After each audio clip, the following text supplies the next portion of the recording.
Kia ora koutou katoa. Welcome back into Sky Rugby Club Digital. And boy, there's been a lot of rugby news around the traps this week. The two lads, they join us once again. One's in Mount Maunganui this week, Joey Wheeler. He's in Christchurch as per. But I want to talk to you about today. The Super Rugby Aupiki teams were announced, and come at us, because the Chiefs, we are fired up. We are ready because we have firepower everywhere. Absolute stitch. I'm shocked. What? How has this happened? They all want to represent Chiefs mana wahine. No, they Spread don't. the talent, ladies. Far out. Alan Bunting's just got on his contacts list and just rang up everyone and said, look, if you want an opportunity, I'm a gold medalist, coach-winning coach, and I know what it takes to win at the top. The only one I'm absolutely filthy with out of that whole Chiefs setup is Ruby Tui. Ruby Tui, do not forget where you come. Do not forget where you come from. You are from the coast. You are from the South Island. I know you live up there, but that's okay. Come down. What are you doing? Exactly, Dagger. Her, and for me, it's Kelly Brazier as well. Otago girl, a Lambra Union, proud. Dunners, come on, man. You two are just jealous. Don't go to a stacked outfit. You're just It's jealous. like Let's be honest. It's a disgrace. Hey, you should be talking up your Matuku side instead of being haters. Let's be honest. They need something to go their way, and the Chiefs women, they're going to have a great opportunity to get on the board. They've got a stacked outfit, but I'm really looking forward to the Super Rugby Aupiki. I think the talent that's been showcased over many, many years, not only in the Black Ferns, but the Sevens outfit, they've been leading the charge. So it's a great opportunity for these players to go out there and play at the next level and get an opportunity to be on the big stage and representing some franchises with so much history. So it's just about time, and I'm really looking forward to watching it unfold. Hard out. We saw a taster of it last year when the Chiefs women. Saw in that first Test match. You go, Joe. The difference between the English, who have been playing in the professional competition for many years now, and their ability on that strength and conditioning, their ability to play at a higher level, test themselves week in, week out. And you're seeing that now with this English side who dominated the Black Ferns last week. I think we're going to see some real pay from this competition in terms of making sure that our Black Ferns, when they go to that next level, are in a better space to compete. 100%. That's a great point, Joey. From something very, very cool to something a little bit sad, and this news shocked me when it came out earlier this week, the news that former All Black, one of the legends actually of the game, Carl Hayman, has been diagnosed with early onset dementia at the age of 41, which is just shocking, isn't it? It is, Kirsten. You know, a true Southern man, true Highlander man, an unassuming, tough bloke. And I think probably that dogged toughness probably actually maybe contributed to this. I think maybe back in those days, maybe we take it back probably 10 to 15 years in the early stages of professional footy, it probably wasn't as open and honest around your injuries, especially around head injuries. And I think that would have had a huge contributing factor to where he's at now. And that's really sad, and I think especially for us forwards, the question is around contact, and I'm hearing people say, well, our kids don't want to play the game, and do we take contact out of rugby? Well, no, not for me. I think contact is why we play the game. We all love that, apart from obviously the glitzy backs like Dagger, who avoided it like the plague. But in terms of, I think if we took that away from rugby, we're going to create a whole lot of other issues around not having kids involved in a sport. We're going to create health issues and socialisation issues around connecting people. That's the great thing about rugby, and kids love tackling. But I see it all the time with some of the work I do with the Highlanders around young rugby players, is that technically their tackle, their clean out, their scrummaging techniques, their mauling techniques are just so bad. Like, they haven't been taught the basics. They look to tackle off one shoulder, their preferred shoulder all the time, so they're putting heads in front of knees. All those basics, what you can do on a really low level, I think we're missing that bit of coaching at a younger age, so that these kids have the confidence when they do, I suppose, go into games, they can make sure that they're safe, for one, and two, they're actually going to make better quality tackles. So, yeah, it's really sad that a guy is suffering from early onset dementia, and at 41, that's horrible. I saw my grandfather go through it, and it's a horrible brain disease. And I wish it on nobody. So, yeah, a real pillar of, I suppose, that strength and toughness. It just shows that you've got to be really honest with your body. Yeah, I love that, Joey.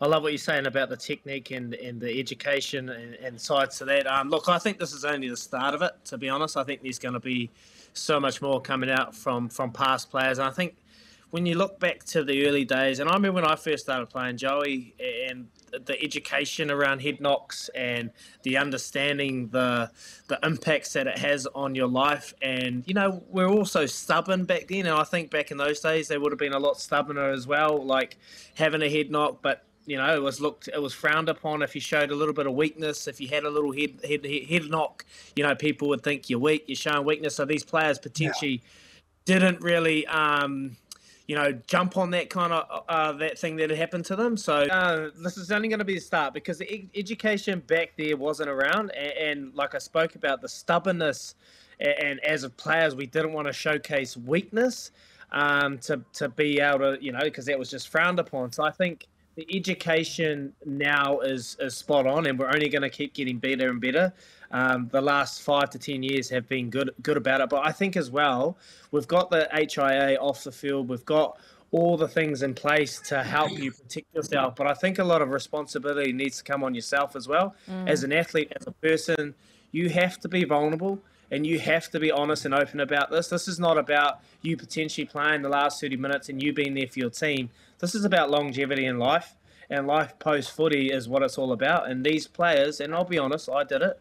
When I got knocked out, no, I want to carry on, Doc. I want to carry on because I want to be for my team. You got to just put your hand up, put your family, your life first, because rugby is only 50% of your life, 15% of your life. So I think education and taking a responsibility on your own self-feelings is going to be a huge part moving forward. Yeah, both of you, really, really nice points, and a very important conversation to have now at the moment. Well, we're riding a wave of emotions. We're going up and down on the roller coaster today, but I'm going to say 2 words. Joe Schmidt, men, because already I can hear crows calling in Auckland that next year may well be the Blues' year. They have recruited so well, and you both know Leon McDonald, but Joey, how does this man keep getting people in this team? I did read an article that he's had Joe Schmidt as a mentor over the last sort of 12 months. No, knowing Leon, mate, he won't be giving him any of his own dosh. He likes to put that in his own back pocket. But no, he's a charismatic operator, and I think what you're seeing Leon McDonald is a head coach that's on the rise. His stocks are rising, and Joe Schmidt probably recognises the good work that he's done in terms of, I guess, fulfilling some of the potential that this Blues team hasn't been able to fulfill in the past. And he probably sees, considering he used to be there as an assistant coach, that he's like, wow, this is an untapped still, and it can only get better. If I can have some sort of influence on this group and grow that, then what an opportunity to be a part of it. Support coach, I'm not sure what sort of role he has. From what I've been reading, it sounds like he's going to do a little bit of defence and then help out with Leon as well around his maybe his presenting and decision making and all that sort of stuff. So but what a resource to call on for this Blues outfit, because we know the success he has. Firstly, he had with Leicester, and then obviously with Ireland as well. And I think it's great to see him back in New Zealand rugby, because he's a guy that I thought might have put his head in the ring when it came up for the All Blacks coach last time round, but he's obviously refreshed with the family now and looking to dip his toes in. But the Blues just get stronger and stronger, Dagger. And I know we know how much they were crying about winning Super Rugby Trans Tasman. I don't know if I could bear it if they end up winning the real competition. Let's put it that way. Oh, mate, don't get me started. I saw Harry Plummer in town 2 weeks after it. He was still celebrating, going on as one kick got over. No. It's look, what a great get for the Blues. You've got Joe Schmidt, who's done it. He's done it all for Ireland. He brought them back from the brink of nothing to actually being world leaders and world beaters on the big stage. Six Nations, beat the All Blacks twice. So he knows what it takes to play top foot, to coach at the top level.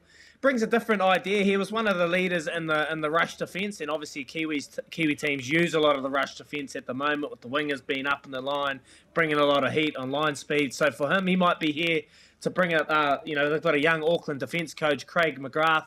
He's played over in Ireland. He's just starting out, so it's a great opportunity for him to mentor young Craig. But I think on the other side of it, it's unlocking this defence as well. So I can see Joe Schmidt bringing his kind of expertise with the Hurricanes, how they defend, Crusaders, how they defend. Everyone's starting to bring heat now. So maybe he could bring some potential ideas of how to unlock that attacking defence, that really rush line speed that they bring. Maybe he'd bring an idea like that. But I know Leon McDonald's has been a mentor for Leon for about a year now, and it's always been a riding on the cards. He's based in Taupo, so look, he's just going to help out the Blues as much as he can, and it's a great opportunity. I can only see good things coming from this. But like you said, Joey, we don't want them to get too far ahead of this. So yeah, interesting to watch this unfold. Well, you know where the heat is coming from. Provincial rugby. It's the final round robin match in the Bunnings Cup. You two have been busy working on the competition while we've been stuck in Auckland, but big weekend, isn't it, for some sides? Yeah, huge weekend for Joey's Tasman. I mean, Hawke's Bay, they've locked up position number 1, so they're smooth sailing. But it's a must-win for Tasman. They face Wellington at home, Lansdowne Park, and that's a crucial match. Tasman obviously coming off a loss, Joey, and you got to take your hat off. I spoke to Reed Prinsett today, and they played particularly well. And a guy in that Canterbury outfit, Luke Romano, chats about him potentially going to the Blues. I just can't see it happening. I think that's like Luke in Auckland just doesn't mix for me. I just can't see that coming to fruition. But yeah, Tasman need to get back on the horse, get back into winning ways. If they win, who wins this game is booked a position in the semi-final, and then you've got Bay of Plenty Canterbury. I think Canterbury would be too good for Bay of Plenty. Obviously, Bot beating the Taniwhas the other day, so they've still got an opportunity, but Canterbury, I think they'll be too good for them. So it's a juicy matchup to see who can face the leaders, Magpies. You confident, Joey? I find that, like, you look back 2 weeks, and I can't believe we're like, as a Tasman supporter, a Tasman fan, obviously, that Tasman are in this position. Like, it is quite unbelievable to think that they are playing off for that 4th spot, and Canterbury, who were, before last week, they were 3 on the bounce. Staggering to think they're now in the mix. So where did it all go wrong, Joey? To all the Bot boys, the Steamers boys, mate, can you just do us all a favour, please, and get up one time and Tasman, make sure you roll over Wellington, so then it all works itself out. But the game, the staggering thing about this comp is Southland Stags are potentially going to make a semi-final.